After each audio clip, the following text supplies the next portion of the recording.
So welcome all for the next lecture of economics. In last lecture we had discussed about the functions of Reserve Bank of India, and in this session we will discuss about the commercial banks, the secondary sector of organized sectors, है ना, the secondary part, commercial banks.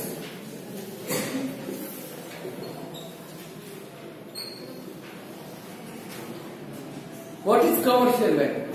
These banks are profit oriented.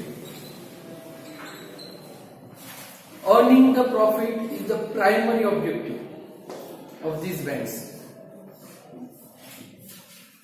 Now, the commercial banks are comprised of the two parts actually, scheduled and I think non-scheduled. Scheduled and non-scheduled banks. Okay.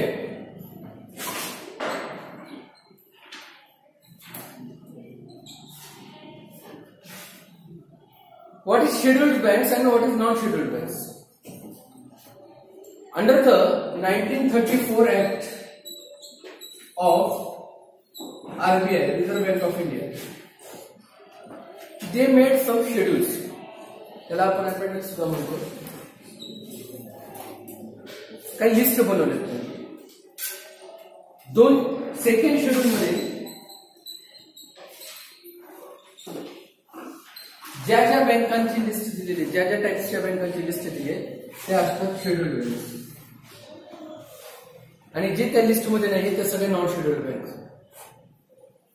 तुम्ही बऱ्याच ऐकलं असेल multi scheduled bank, scheduled banks, हे शब्द तुम्ही ऐकला असेल. काय फरक पडतो शेड्यूल्ड बँकचा किंवा नॉन शेड्यूल्ड बँकचा? त्यांचा मोडस ऑफ ऑपरेटिंग बदलतो. काम करण्याची जी पद्धत आहे ती डिफरंट आहे शेड्यूल्ड आणि नॉन शेड्यूल्ड बँकांची.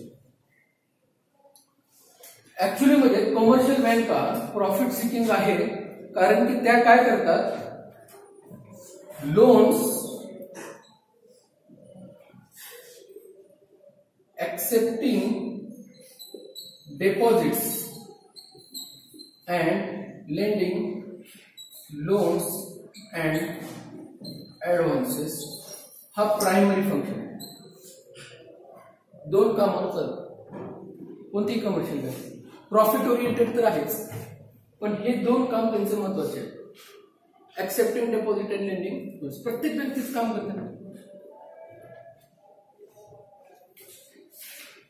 लार्ज डेपॉझिटर्स जर असतील तर लोन्स जास्त देणार करून बँक्स. डेपॉझिटरची संख्या किती त्याच्यावर खूप डिपेंडंट आहे. Bank is a mediator. Bank म्हणजे दुसरं काही नाही तर एक मीडिएटर आहे बँक.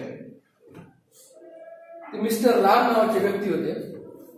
मिस्टर राम नावाचे व्यक्ती मिस्टर श्यामकडे गेले. शेजारीचा श्याम, त्यांना माहिती श्यामकडे पैसे, परवाच प्रॉपर्टी वगैरे विकली होती श्यामने. ते शेजारी लवकर भनक लागतो. शेजारी काय करतो, ते राम म्हणाला, साहेब 2 लाख रुपयाची जरा गरज होती अर्जंटमध्ये, तुम्हाला मी व्याज देतो, मला 2 लाख रुपये द्या. श्यामलाही वाटतं की मला पैसे इन्व्हेस्ट करायचे कुठं ना कुठं तरी. त्याच्याकडे 10 लाख रुपये, 2 लाख रुपये दिले नाही, श्यामला काही मोठा फरक पडत नाही.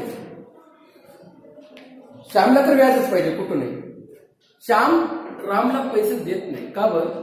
श्यामला वाटतं की रामने जर पैसे दिले नाही वेळेवर, व्याज वेळेवर दिला नाही तर कुठं डोक्याला ताण करून ठेवू, है ना.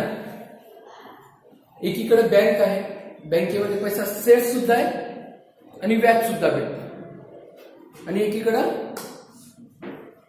राम आहे ज्याला पैसे हवे. श्याम रामला पैसे देत नाही, पण श्यामने काय केले, त्याचे जे पैसे होते, त्याचे जे 10 लाख रुपये होते ते त्याने बँकेत जमा केले. बँकेत जमा केल्यानंतर बँकेने त्याला जे काही व्याज आहे 4%, 4.5%, 5% जो काही व्याज ठरवलेलं तो व्याज द्यायचं प्रॉमिस केलं. आता पैसे कुठे आहेत? बँकेकडे. इकडं बँकेमध्ये श्याम डिपॉझिट करायला आला होता पैसा, तिकडं राम एक एवढं सोपं नाही, फास्ट होतंय, मी तुम्हाला फक्त ओघवतो सांगतोय, आयडिया सांगतो. इकडं राम बँक मॅनेजरकडे वगैरे किंवा तिथल्या स्टाफकडे बसलाय, लोनची प्रोसिजर वगैरेचा विचार करतोय. एक 10-15 दिवस झाले होते. मागच्या 10 दिवसापासून राम बँकेमध्ये रोज जातो लोन भेटते का बघायला. आणि श्यामने 10 दिवसानंतर विचार केला की पैसे आता घरात ठेवून खूप दिवस झाले, 10-15 दिवस झाले, आणि घरात ठेवणं सेफ नाही, चोरांना जर रस्ता माहीत झाला तर अवघड होतं. इकडं राम लोनची प्रोसिजर करतोय, तिकडं श्याम पैसे डिपॉझिट करतोय. श्यामने पैसे डिपॉझिट केले, रामने इकडून लोन घेतलं. रामकडे 2 लाख रुपये आले, श्यामचे पैसे बँकेकडे गेले. बँकेने पैसा क्रिएट नाही केला, बँकेने फक्त पैसा चॅनलाइज केला, इंटरमिडियरी होतं. बँकेनं प्रॉमिस केलं श्यामला की तुम्ही माझ्याकडे पैसे ठेवा, आम्ही तुम्हाला 4-4.5% व्याज देऊ. म्हणजे 100 रुपये ठेवला तर 104 रुपये आम्ही तुम्हाला देऊ पुढच्या वर्षी. 1000 रुपये ठेवला तर किती, 100 रुपये ठेवला तर 104, 1000 रुपये ठेवला तर 1040, म्हणजे 40 रुपये एक्स्ट्रा है ना. त्या हिशोबाने जेवढे पैसे ठेवताल तुम्ही 10 लाख रुपयाचे 4% व्याजाने जेवढे काही पैसे होतील आम्ही तुम्हाला देऊ, प्रॉमिस केलं बँकेने. रामला म्हणली बँक, मिस्टर राम तुम्हाला कर्ज पाहिजे ना, आता बँकेकडे तर पैसा आलाय, 10 लाख मध्ये 2 लाख तर द्यायचे. ओघवतो सांगतो ना, फक्त एका कस्टमरचा विचार करा, एका हजारो कस्टमर आणि हजारोची ट्रान्झॅक्शन रोज होतात. मी एका कस्टमरच्या हिशोबाने तुम्हाला फक्त क्लिअर करतो बँक कसं काम करतो. मग रामला बँकेनं म्हणजे हे बघ 2 लाख रुपये घे, पण मला व्याज किती दे, 7 किंवा 8 किंवा 9%. आपण 8% किती टक्के, 8%. म्हणजे पुढच्या वर्षी रामकडून 108 रुपये घेणार. समजा 100 रुपये टाकले असतील श्यामने बँकेमध्ये, तर बँकेला किती द्यायचे, श्यामला 104, म्हणजे 4 रुपये एक्स्ट्रा द्यायचे. आणि रामकडून किती घेणार, 108 रुपये. वरचे 4 रुपये खिशात, 4 रुपये रामला. बसल्या बसल्या बँकेने किती रुपये कमवले, 4 रुपये कमवले. स्वतःचा पैसा लावला का नाही.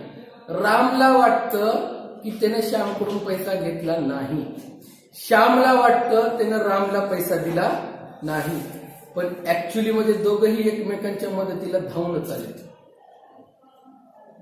कारण की बँक मिडलमॅनचं काम करते. म्हणजे मार्केटमधले जे लोक आहेत ज्यांच्याकडे भरपूर पैसा आहे, ज्यांच्याकडे डिपॉझिट करायची क्षमता आहे, ते लोक काय करतात, पैसा बँकेत जमा करतात. बँक काय करते, गरजू लोकांना तो पैसा कर्जाच्या स्वरूपात देते आणि त्याच्यातून कमिशन कमवते. म्हणजे बँक प्रॉफिट कमवते, म्हणजे कमर्शियल बँक प्रॉफिट कमवतात, हे सिद्ध झालं. कळतंय मी काय म्हणतो, कमर्शियल बँक प्रॉफिट कमवतात. कमर्शियल बँक्स भरपूर कामं करतात, क्लिअरिंग हाऊसचं काम करतात, कमिशन एजंटचं काम करतात, ब्रोकरेज करतात, भरपूर काम आहे. पण मेन प्रायमरी फंक्शन, प्रथम काम काय करतात ते ऍक्सेप्टिंग डिपॉझिट्स, लेंडिंग लोन्स. मला सांगा, राम बँकेकडे का गेला लोन मागायला आणि श्याम बँकेतच का गेला डिपॉझिट ठेवायला.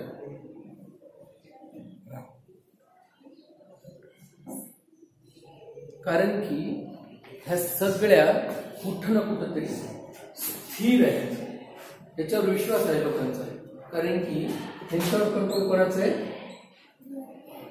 आरबीआयचं.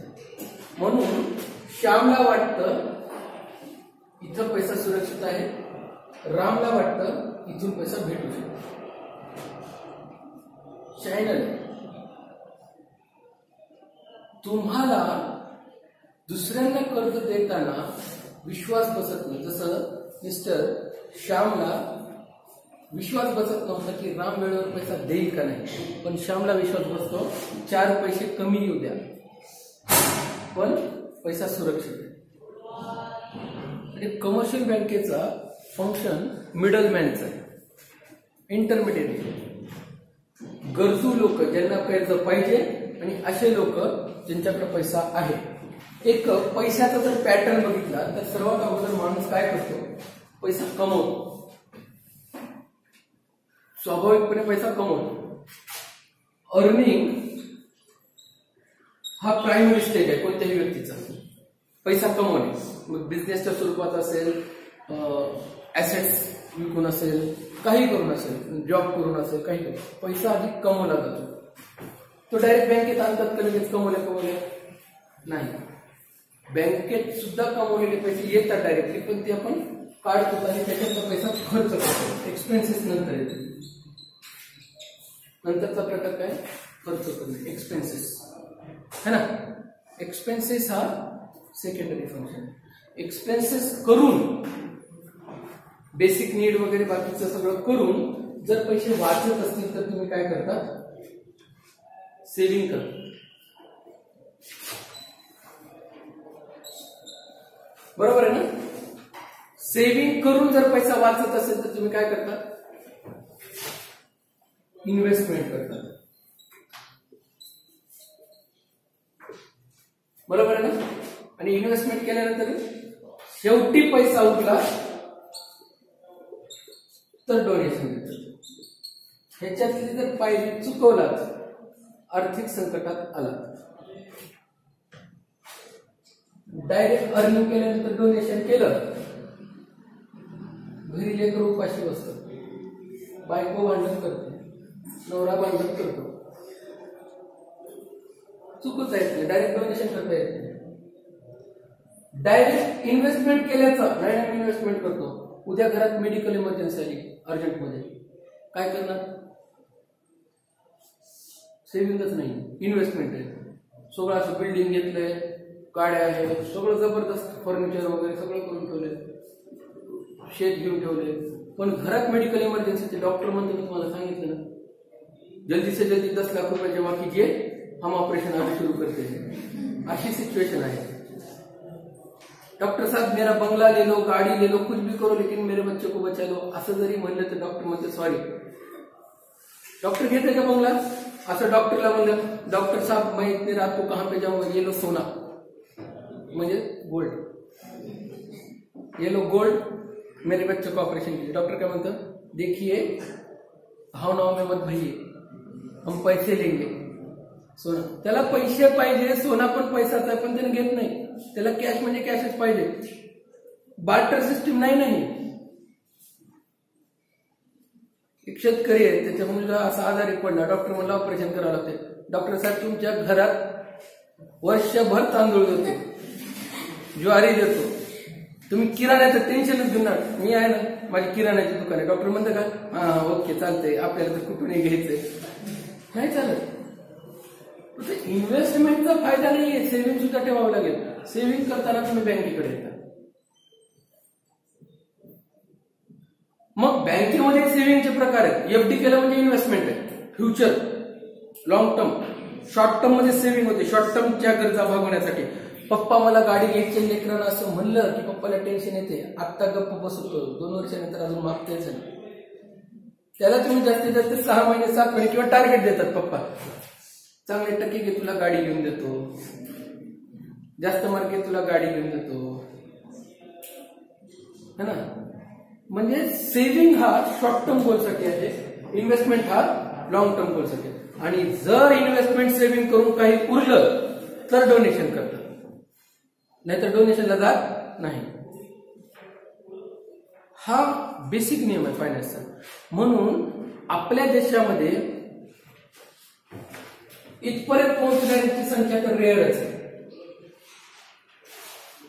रेअर आहे. डोनेशन करणाऱ्यांची संख्या रेअर आहे. इन्व्हेस्टमेंट परत पोहोचू लागलेत लोक, है ना. थोडस अप्पर मिडल क्लास जास्त ना, बघा कॅटेगरीज आहेत माणसांच्या, ठीक आहे. पॉवर्टी म्हणजे अर्निंग एवढीही नाही की ते रोजची खर्च भागू शकतात, ते असतात पुअर. ज्यांची अर्निंग एवढी आहे की ते खर्च भागू शकत नाही, ते असतात पुअर. गरीबाची परिभाषा काय? जे कमवतात पण रोजचं खर्च सुद्धा निघत नाही, खाणं पिणं सुद्धा निघत नाही, फूड क्लोथ शेल्टरला सुद्धा महाग आहे. नंतर असतात मिडल क्लास.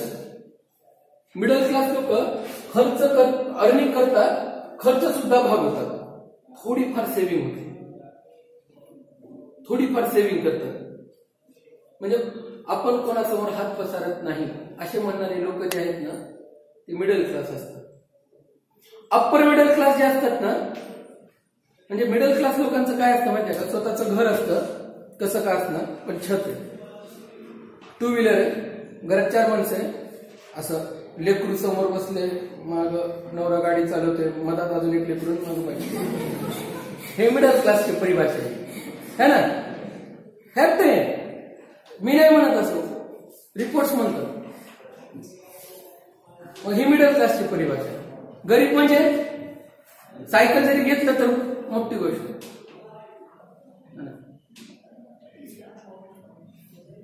मग ते अप्पर मिडल क्लासचे लोक जे असतात ना, अर्निंग करतात, खर्च पण करतात चांगलं. असं आता क्रिसमस आला की असं टूरला निघणार, गोवा, शिमला, मनाली, कुल्लू सगळं फिरून येणार राईट मध्ये. खर्च झाला, पण असं नाही की खर्च झाला की लगेच मेडिकल इमर्जन्सी वगैरे आली तर इन्शुरन्स वगैरे काढून ठेवतात, सेव्हिंग वगैरे करून ठेवतात है ना. स्वतःचं घर आहे, कर्जावर का असतं पण कर्ज फेडायची क्षमता आहे, EMI इन्स्टॉलमेंट वगैरेवर घेतलेलं घर आहे, एक 4 व्हीलर आहे. आता ते 2 व्हीलरचे जे 4 माणसं आहेत ना ते 4 व्हीलर मध्ये आले, नवरा त्याच्या बाजूच्या सीटवर बायको, मागं 2 लेकरं, स्पेस वाढलाय थोडा. हे अप्पर मिडल क्लासची परिभाषा आहे. म्हणजे मिडल क्लास मध्ये 2 कॅटेगरी झाल्या आता, कारण की आपण डेव्हलपिंग स्टेज मध्ये येतात. डेव्हलपिंग स्टेज मधले लोक 2 व्हीलरवरून 4 व्हीलरला पोहोचले जातात. आणि डेव्हलप्ड जे लोक आहेत, जे रिच लोक असतात, ते सेव्हिंग करतात, इन्व्हेस्टमेंट करतात आणि डोनेशन सुद्धा करतात. म्हणजे रिच वाले डोनेशन पर्यंत पोहोचतात, अप्पर मिडल क्लास वाले इन्व्हेस्टमेंट पर्यंत पोहोचतात, देत नाहीत कोणाला. पण आपल्या लेकरांना काही कमी पडून राहील त्याची पुरेपूर दक्षता घेतात, इन्व्हेस्टमेंट, आणि स्वतः सुद्धा एन्जॉय करतात. सेव्हिंग वाला लेकराला सेटल करते, सगळं करते, स्वतःसाठी काहीच ठेवत नाही. रिटायरमेंटच्या नंतर लेकरावर डिपेंडंट होते. आता ह्या मॉडेलला मोडस ऑपरेंडसला समजलं असतं कमर्शियल बँकांचा पोझिशन समजतो.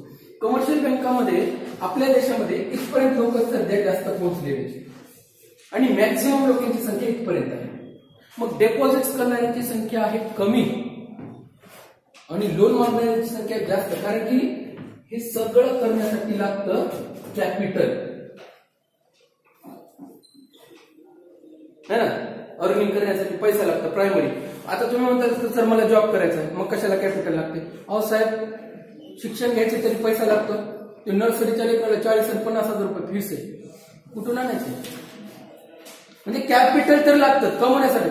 कुछ पाने के लिए कुछ खोना पडता है, पैसे इन्व्हेस्ट करावेच लागते. तुमच्यावेळी तुमच्यावर इन्व्हेस्टमेंट करा, तुम्ही प्रोडक्ट आहात, तुमच्यावर इन्व्हेस्टमेंट आहे, तुम्ही अर्निंग करून देणार आहे. झाड लावलं ते पाणी मागते, खत मागते, खर्च करावाच लागते. असं झाड लावलं की येतो 10 वर्षानंतर, तू इथंच राहा, तुला फळ आले की मी येतो, असं होत नाही. म्हणून त्याचा खर्च करावा लागतो. म्हणून कॅपिटल इथं पडते लोनची गरज. बिझनेस करण्यासाठी शॉर्ट टर्म ऍडजस्टमेंटसाठी ऍडव्हान्सेस लागतात. ऍडव्हान्सेस आणि लोन्स मध्ये काय फरक आहे? लोन्स हे लॉंग टर्म साठी लागतात, ऍडव्हान्सेस हे शॉर्ट टर्म. सर 10 दिवसासाठी पैसा, 2 महिन्यासाठी पैसा, 3 महिन्यासाठी पैसा, ऍडव्हान्सेस. आणि म्हणून कमर्शियल बँकांचा एक महत्वाचा रोल आपल्या भारतामध्ये आहे. ज्या प्रायमरी बँक्स आहेत, ज्या बँक्स ऍक्च्युली रूटला काम करतात, ग्राउंड लेवलला काम करतात. तर कमर्शियल बँकांचे काही प्रकार आहेत, ते प्रकार आपण बघू. त्याच्यामध्ये होता पब्लिक सेक्टर बँक. ठीक आहे, कमर्शियल बँकांचे काही प्रकार आहेत, मला 4 प्रकार सांगा. Classify 4 categories. हा, कोणती कोणती? पब्लिक सेक्टर,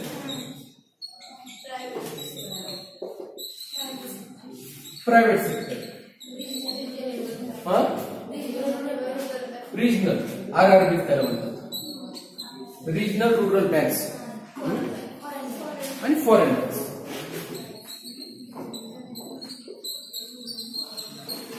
प्रत्येक बँकाचं आहे ना आपापले काम करण्याची पद्धत आहे, एक ऑब्जेक्टिव्ह घेऊन चालते प्रत्येक बँक.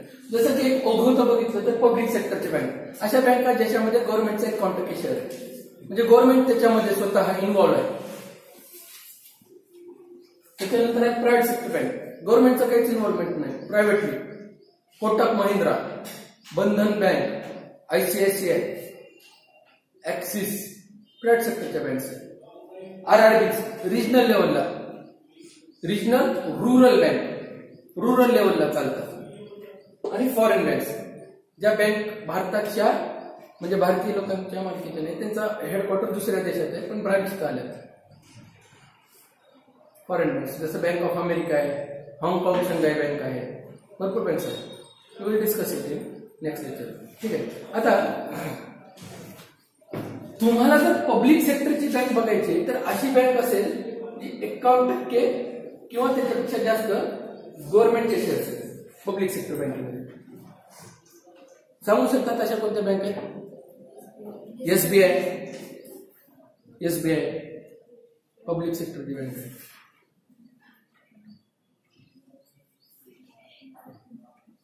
कसं आहे? महाराष्ट्र बँक ऑफ महाराष्ट्र वगैरे, पंजाब नॅशनल बँक भरपूर आहे. नाही ती प्रायव्हेट सेक्टरची. IDBI प्रायव्हेट आहे पण गव्हर्नमेंटच्या ह्याच्यात. ठीक आहे. पण प्रायव्हेट सेक्टरच्या बँक्स ऍक्सिस आहे, HDFC आहे. रिजनल रुरल बँक ज्या रिजनल लेवलला रुरल डेव्हलपमेंटसाठी उभारण्यात आलेल्या आहेत. या बँकांकडे डेपॉझिटरची संख्या कमी असते, लोन मागणाऱ्यांची संख्या जास्त असते. गावामध्ये लोक कर्ज मागणाऱ्यांची संख्या जास्त आहे, डेव्हलपमेंट नाही आहे तेवढं, आणि डेपॉझिट करणाऱ्यांची संख्या जास्त. फॉरेन बँक ह्या बलाढ्य बँक आहेत, फुल कॅपिटल असतं यांच्याकडं, पण ह्या लोक कल्याणासाठी नाही आले. अर्निंग प्रॉफिट, मोबिलायझिंग सेव्हिंग्स या फॉरेन एक्सचेंज मध्ये जास्त डिलिंग करतात या बँक्स. फॉरेन बँक्स मोठ्या डिलिंग होतात कंपन्यांना वगैरे मोठ्या डिलिंग. तर ह्या कॅटेगरीज आहेत. आपण कमर्शियल बँकांचे फंक्शन्स काय ते नेक्स्ट लेक्चरला बघूया. ठीक आहे. Thank you very much.